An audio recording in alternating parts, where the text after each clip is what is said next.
What's up and welcome to the Believe in Hornets podcast on the Believe Podcast Network presented by Bet Online. My name is Sam Dracula. With me is Raymond Felton. Raymond, how you doing today? Good. How about yourself? I'm doing all right. We're recording, what is it? Today's Thursday, night after the Hornets played the Bulls on the road. We'll talk about that in a second. But it's not a chilly day in Charlotte, which is always nice, kind of, not too cold, not too bad. But the Hornets right now, the injuries, tough, really tough. We're gonna talk about the Hornets injuries. Gordon Hayward added to the list.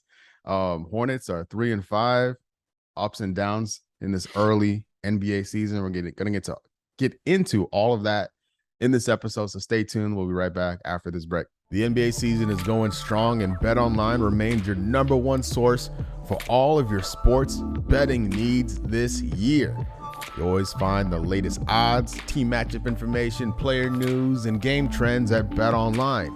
And as your continued source for all your sports wagering information, Bet Online features live betting, free contests, and giveaways all season long. Always the fastest and easiest way to bet on all of your sports and events, whether that's the NFL, basketball, NHL, MMA, tennis, boxing, golf, World Series, whatever. Head to betonline.ag to join and receive your 50% welcome bonus with your first deposit. Make sure to use the promo code BELIEVE, B-L-E-A-V, BELIEVE, to receive your rewards. Bet Online, where the game starts. All right, so Raymond, Hornets have been without LaMelo Ball all season so far. We've seen Terry Rozier for 2 games. Cody Martin has played 1 minute. And now Gordon Hayward is on the injury report.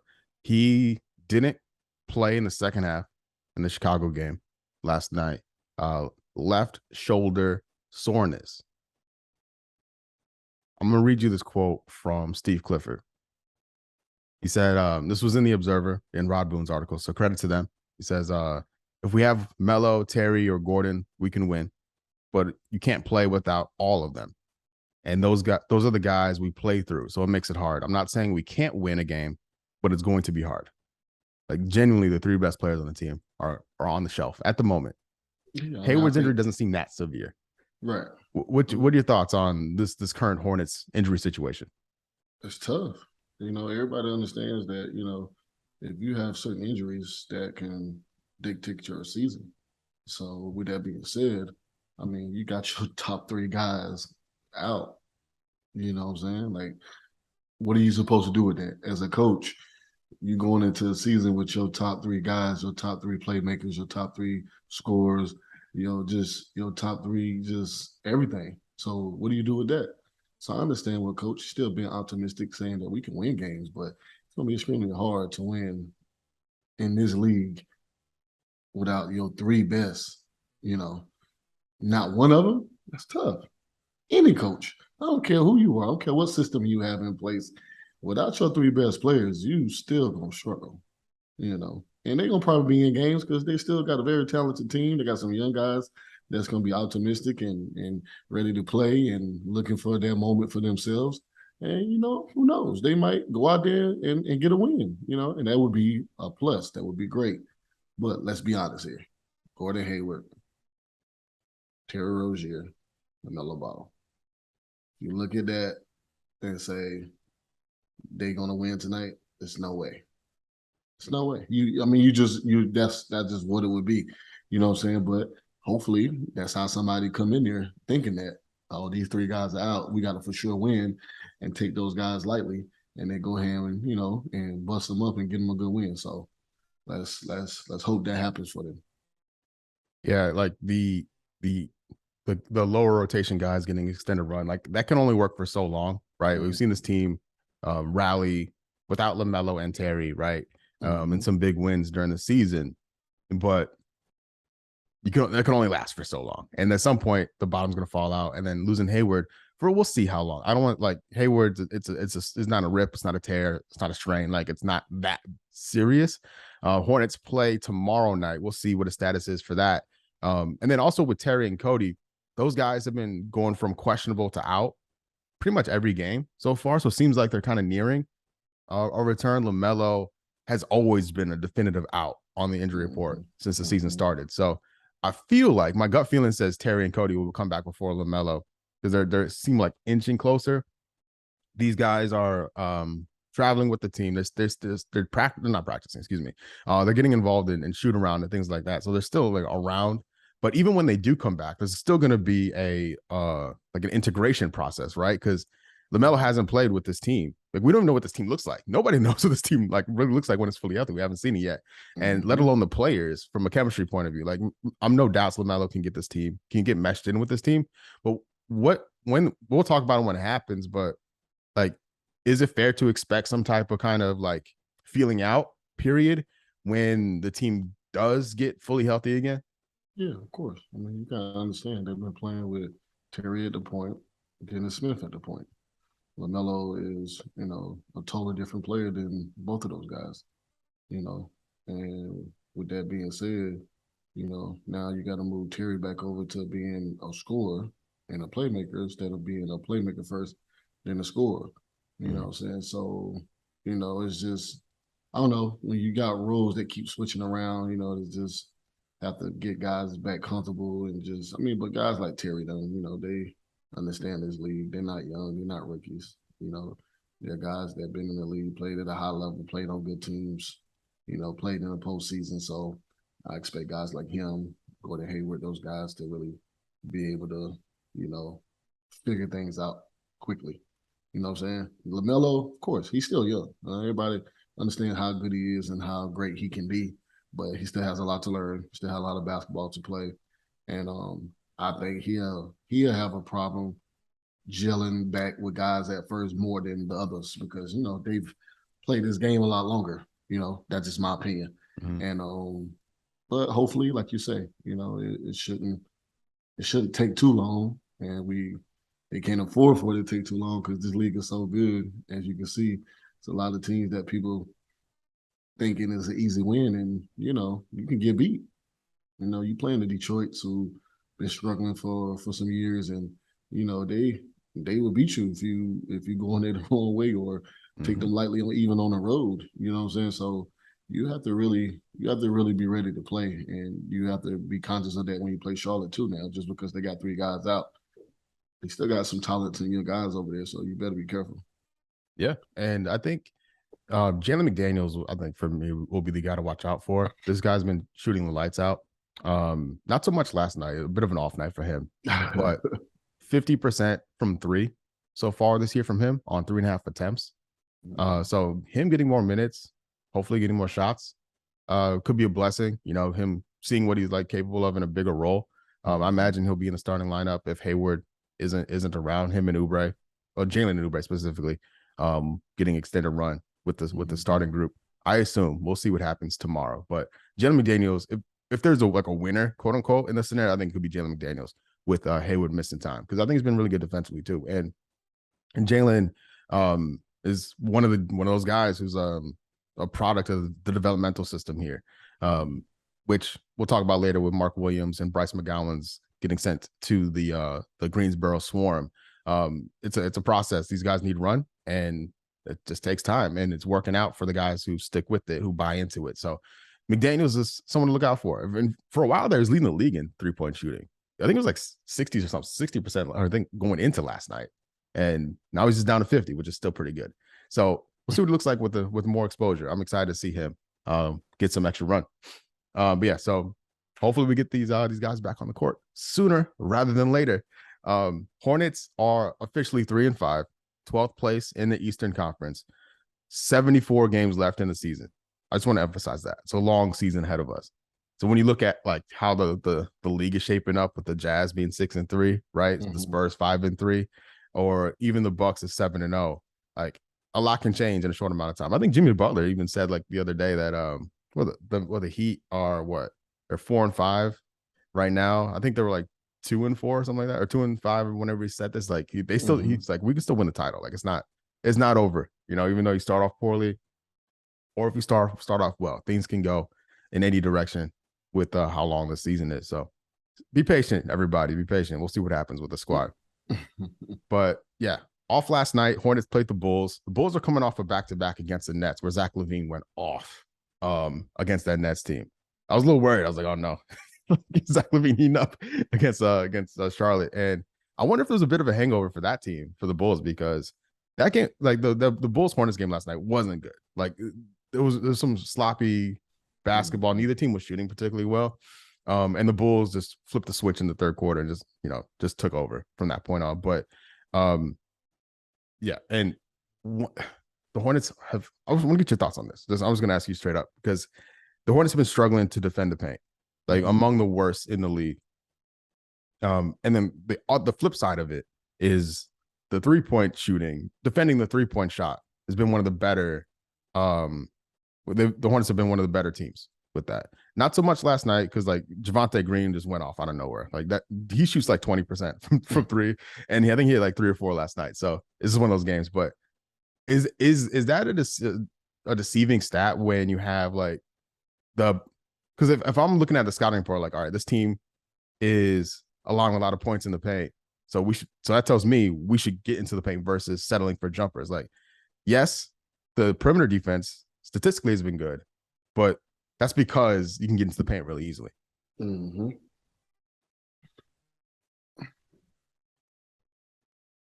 I have to say. So you asking me why?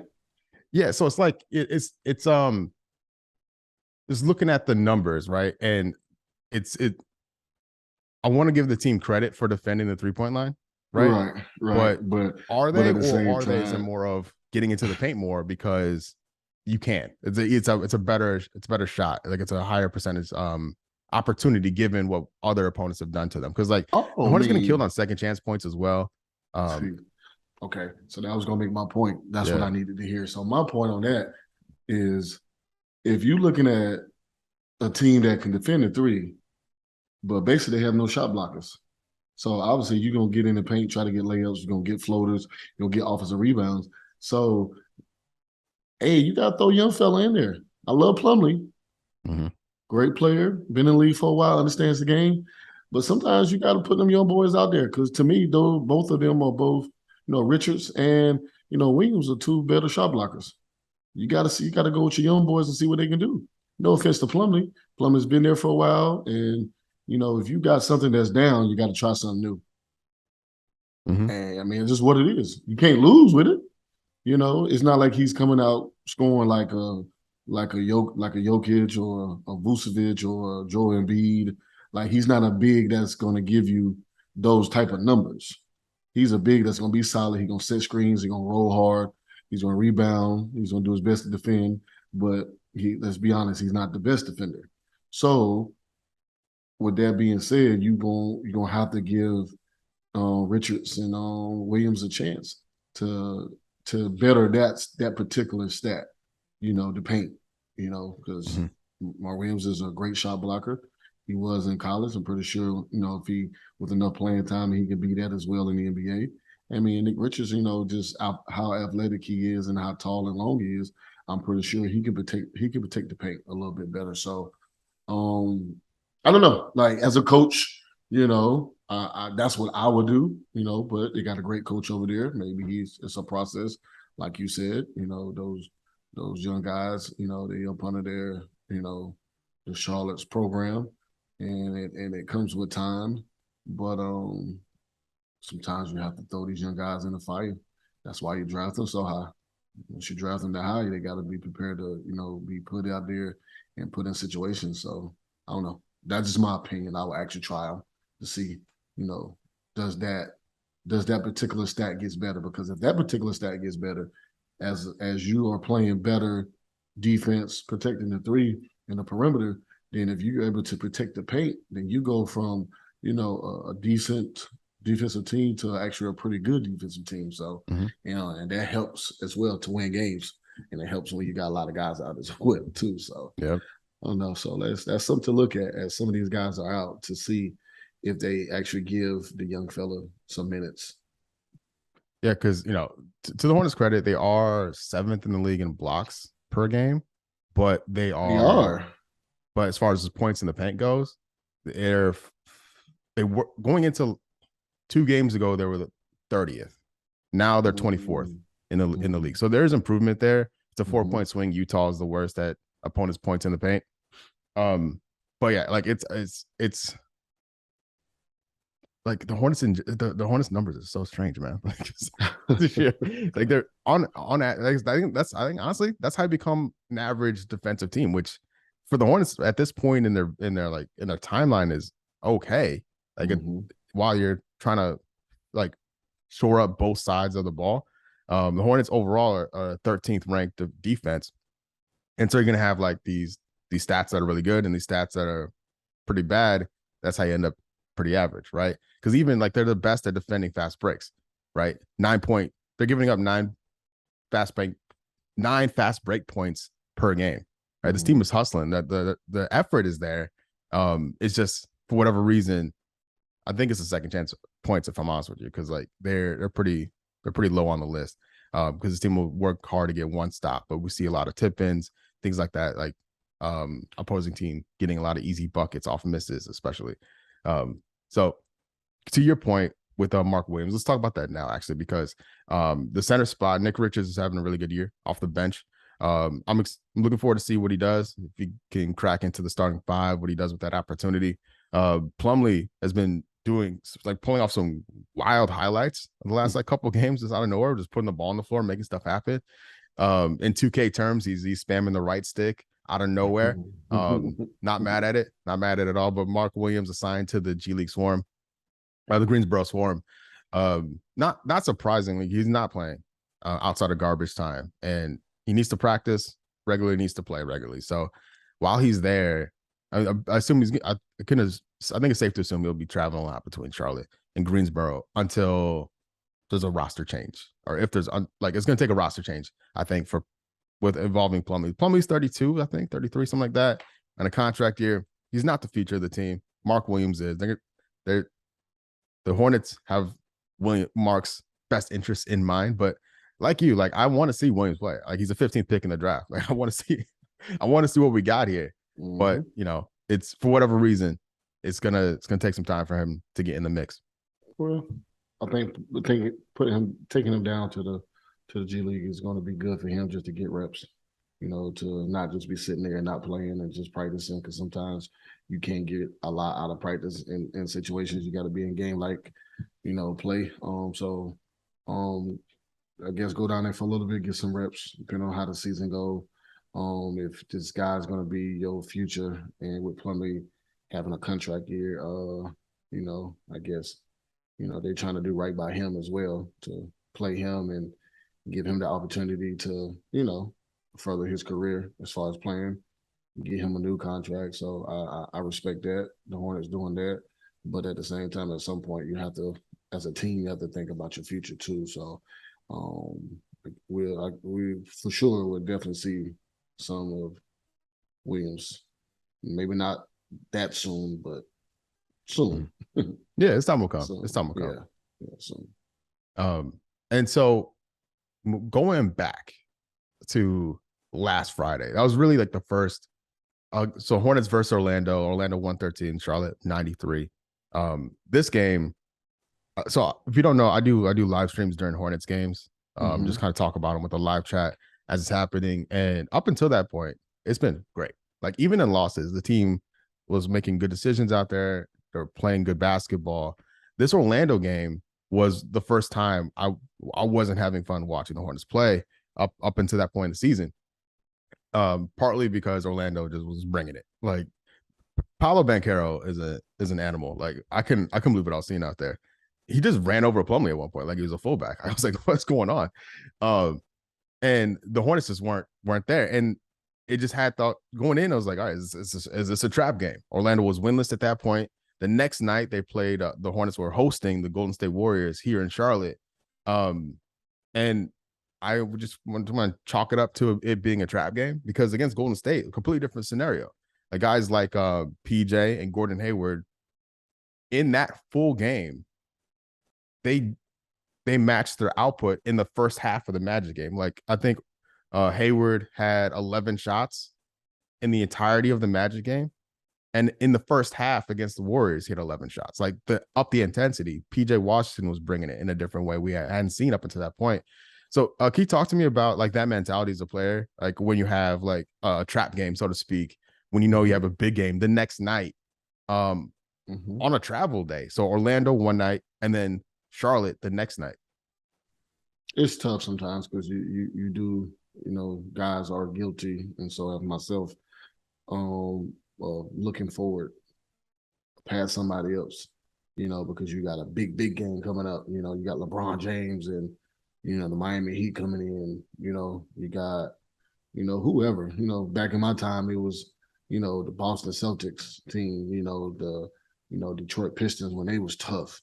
You look ahead and it's like we can't look ahead for real because we wasn't that great of a team, especially when I first came in. We was a young expansion team, the Bobcats, and we played hard, but we wasn't that good at that moment, especially when I first came in.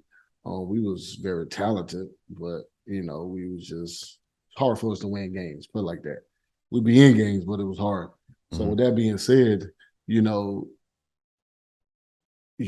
not supposed to look ahead of games when you're playing a big name or a big time team because the team before you can just blow you out like it ain't nothing. Then you're like, oh shit, now we got to play these guys and we just got blew out. So like you don't want to do that, and that can happen. That can happen. You can look ahead and then all of a sudden the team that you expect to beat or you expect to win beats you by 25 points, and you like, yo, we really just got blew up by these dudes. And now we finna turn around on the back-to-back, and we got to play these guys. We got to play Golden State with Steph Curry running around everywhere, Draymond Green, just running the ball, passing, being physical on defense. Jordan Poole with his shots, Klay Thompson with his shots. Andrew Wiggins, with his just like all of a sudden you just like, dang. But somehow, some way, though, you always step up for those type games. It's almost like those type games are like big time rivalry games in college basketball or college football, whatever. You know what I'm saying? It's like you get up for those games no matter the situation. So that's my take on that. So yeah, the Hornets bounced back really well, beating Golden State at home and then getting the first overtime win of the season. They lost to the Knicks in OT, went winless in overtime last year. So just getting that overtime, monkey off your back was also nice to see by the squad. One thing though, was the first time we've seen this year, really. I don't remember seeing it much last year, but Steve Kerr and the Golden State Warriors broke out Hack-a-Plumlee in that game. Hornets were up 5 with like 6 minutes left. Plumlee comes in, giving Nick Richards a breather in the fourth quarter. I think the Hornets got one open play, and then the next possession, Plumlee got put to the line, and he went 1 for 2, 1 for 2, 0 for 2, went from a 5-point game to a 3-point game. Warriors, making him pay on the other end and often misses. And then Plumlee sat out. I don't think he played. I don't think he touched the floor the rest of the game or into overtime. Jim McDaniels got the run at the small ball. I was hoping to see Nick Richards in this scenario, but the Hornets went small to kind of match the Warriors. Kind of got paid the price for it a little bit on defense with like Draymond Green on backdoor cuts, but offensively it seemed to be the right move.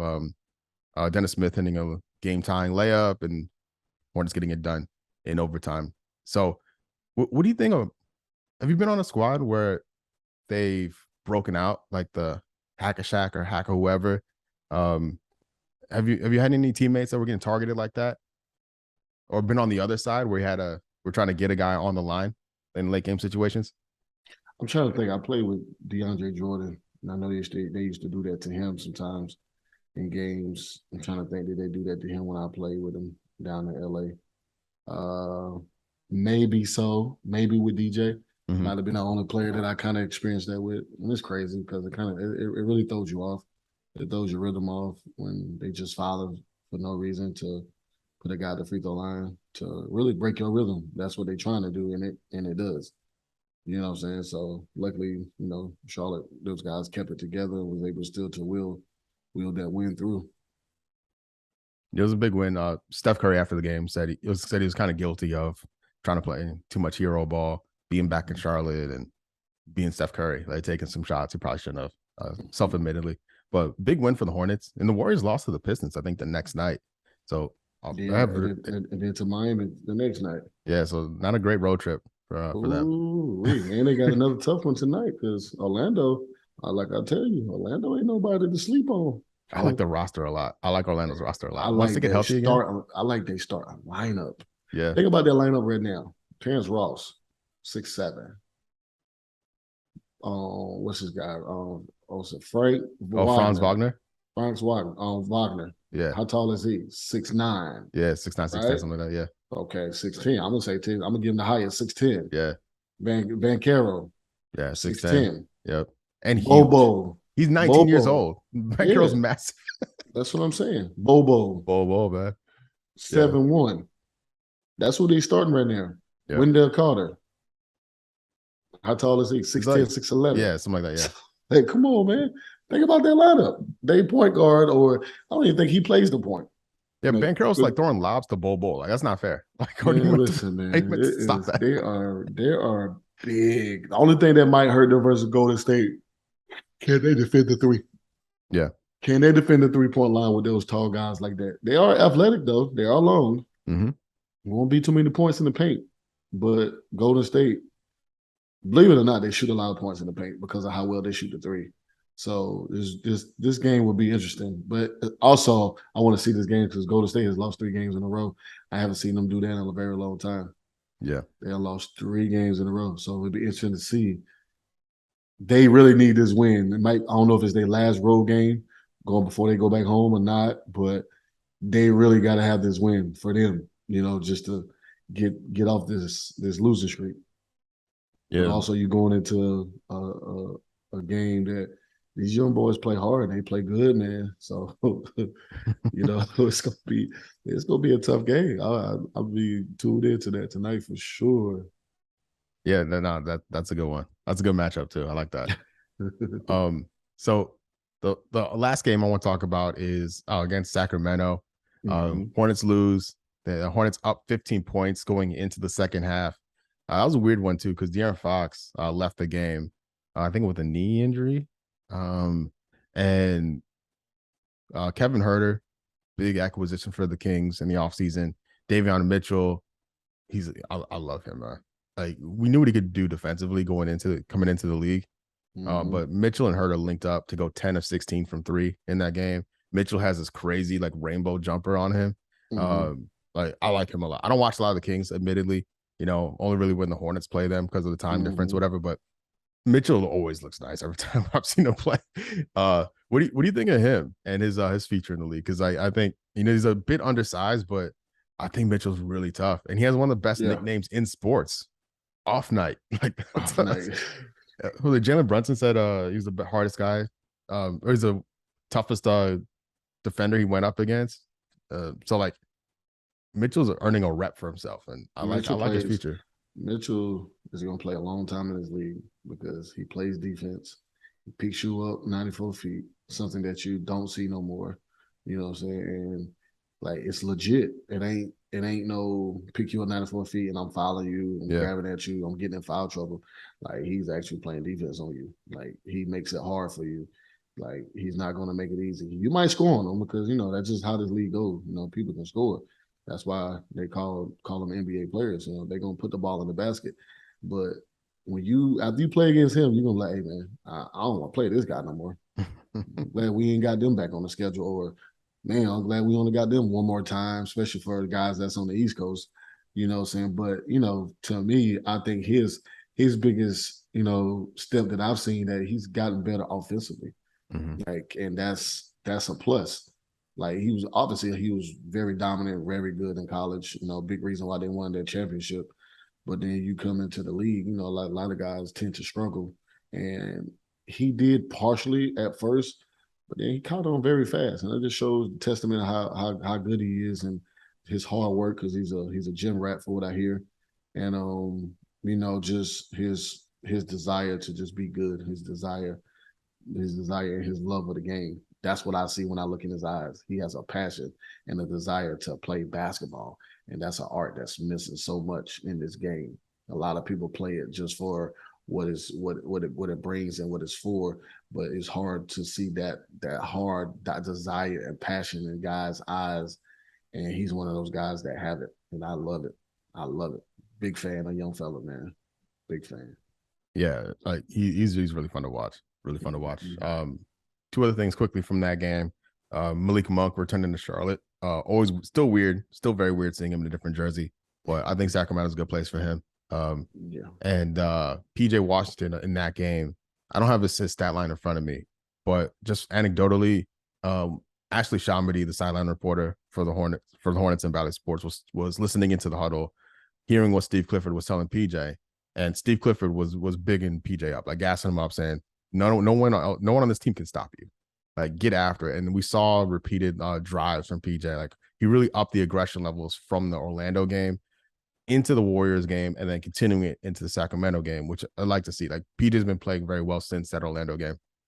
So I love to see it, and I love to hear that Clifford's really backing PJ because, again, PJ in a contract year, betting on himself, going into restricted free agency. So I'm a big fan of PJ getting this extended run here, and he could be one of, like, performance-wise, one of the big winners of this injury situation. Because when everyone's back, he's not going to be the number one option. You know what I mean? So no, but he's going to be now. Yep. Right, especially for this next game and however long these guys are going to continue to be out. So you're that number one guy now. So now it's time to show that you can be a number one guy. You can be a go-to guy.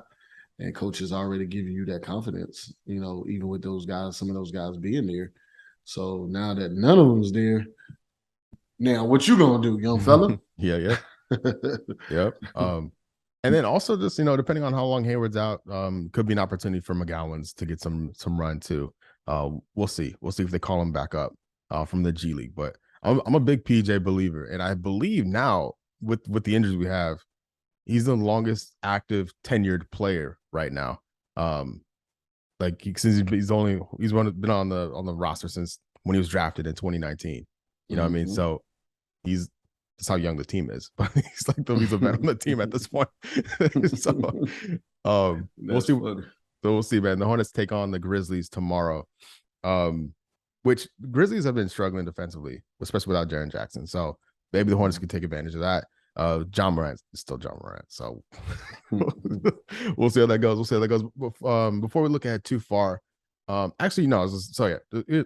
I want to get your thoughts on Steve Nash before we close, but just want to finish up with the schedule. So the Hornets have the Memphis Grizzlies tomorrow night. Then I don't know if this is the way the Nets are playing. The Nets are a big franchise, but I don't know if you want to say they're on the. Is it a trap game? I don't know. Memphis is probably more of a bigger test for the Hornets compared to how the Nets are playing right now. But we got the Hornets have the Grizzlies tomorrow night, and then the Nets Saturday night. It's not quite Magic Warriors like we saw last weekend. You know what I mean? But it's another back-to-back, away and home, just like we saw last weekend. What are your thoughts on those two games on a back-to-back? You're playing against a very tough Memphis Grizzlies team. That's good. They're a little injured right now too, but they still a really good team. And then you turn around and play against one of the best scorers that we've seen play in this game. Him alone can win a game by himself. So, you know, you still got to be ready to play, especially with all these injuries that we have. You know, so you gotta. You got two tough games coming up. Neither one of these, no trap games. You know, don't look forward, don't look past either one of these guys. So, got to be ready to play. Got to be ready to go. Mm-hmm. Yeah, I'm excited. Like I'm looking forward to it. I like watching Memphis play typically. And then on Monday they have the Wizards here in Charlotte. So we'll see how that goes. But just with the Nets, Steve Nash first coach fired. Technically, I guess, because Udoka was only suspended. What are your thoughts on the Nets moving on from Steve Nash? I guess it was mutual. A mutual termination was like official term. But what are your thoughts on the change? It had to happen. You know, they just didn't have no desire to play for Steve. You know, Steve was a great guy. Know him personally. but they didn't have no desire to really play for him no more. You could just see it, you know. Yeah, KD and Kyrie was out there getting 30, but it just seemed like nobody else had no energy outside of that. Even those guys, you know, they was just scoring 30 and just basically walking off the court with no energy, no expression. And it was just like, all right, I'm just going to work today. Whatever happens, happens. You know, it was like that mentality, that attitude. And you know, once your players are doing that, you know, you either gotta make some changes to bring some fresh guys in there to see if they would play for this guy, for your coach, if you want to keep him, or you got to make a coach change. And sometimes that's a tough decision because you might want to keep this coach, but if you're looking at your players and they're not playing for them, you know, you just do what happens, have a mutual understanding. And I'm pretty sure Steve, being a high-level basketball player, Hall of Famer, you know, he can see that himself and understand that and just say, that's why I was mutual. Like, yes, I understand. These guys don't want to play for me anymore. So, you know, I think it's time for me to walk away from this. So it's unfortunate, you know, but at the same time, that's the part of the business. Mm-hmm. Yeah. So I don't know. The Hornets with Jacques Vaughn's the interim coach for now. So I doubt. I don't know if they'll like Ime Udoka is the rumored replacement. That's what I'm about to say. If you hear that rumor, it's probably gonna happen. Yeah, I think so too. I wouldn't be surprised if it happens before with this podcast ends. Like if it's gonna happen any minute now. So because at the end of the day, like he's suspended over there. They ain't have no plans on bringing him back. You know, let's be real here. He's not going back there. So they trying to figure out what head coach they're gonna bring, or if they're gonna keep the guy that's there now, and then Brooklyn, you know, regardless of Ime Udoka's situation, he's still a great coach. Mm-hmm. So, you know, that's why the Brooklyn Nets is trying to get him over there. Yeah. You know what I'm saying? So, you know, we'll see what happens. But my opinion, he's going to be the next coach over here in Brooklyn. Oh, yeah, no doubt. And so we'll see. Just it's a matter of when. And we'll see. We'll find out on Saturday who will be the coach against the Hornets. We'll see how that goes. But yeah, man, I think that's everything for this week. If anyone is interested in, you know, the Victor Wembanyama, his games are going to be available on the NBA.com app or NBA app, which is really cool. Like it's the next level. Like we've seen high school players on ESPN, but NBA being like, yo, this is the guy. This is the guy. And you can watch him overseas play. And it's actually really like doable because it's a favorable time difference. You can like spend your late mornings or early afternoons watching this dude play in France. Like that's pretty cool. So anyone like on the tanking watch, you can get your entertainment there if you want to. Hope for the best. But hey, Hornets, long way to go, long season to go. Anything can happen. League is crazy right now. The standings are pretty messy, and it'll eventually settle, and we'll get to see who's going to really be a contender or not. But I appreciate you, Raymond, joining me as always. Thank you so much out there for listening. You've been listening to the Believe in Hornets podcast on the Believe Podcast Network, presented by Bet Online. We'll see you next week. Peace.